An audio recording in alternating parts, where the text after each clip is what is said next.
বাংলাদেশ জাতীয় ফুটবল দলের কোচ হিসাবে আগের মতোই দায়িত্বই থাকবেন স্প্যানিশ কোচ হাবিয়ারা কাব্রেরা। শনিবার রাজধানীর জলছিড়িতে অনুষ্ঠিত বাংলাদেশ ফুটবল ফেডারেশন বাফুফে কার্যনির্বাহী সভায় এই সিদ্ধান্ত গৃহীত হয়। তবে অনূর্ধ্ব 23 দল নিয়ে হবে ভিন্ন পরিকল্পনা। আসন্ন এএফসি অনূর্ধ্ব 23 এশিয়ান কাপ বাছাই পর্বে জাতীয় দলের কোচ নয়, বরং দায়িত্ব পালন করবে দেশীয় কোনো কোচ।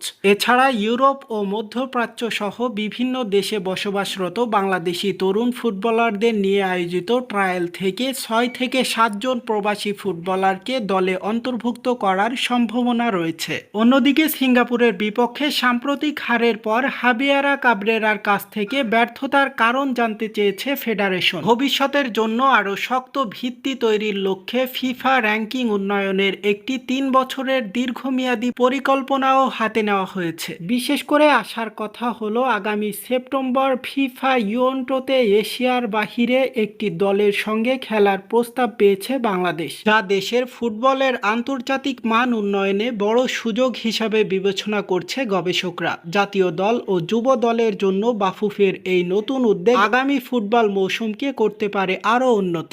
সো হেই বন্ধুরা, আপনারা দেখছেন এইসে গ্লোবাল নিউজ, সাথে আছে আমি হুসাইন আহমেদ। সকলকে অনেক অনেক ধন্যবাদ।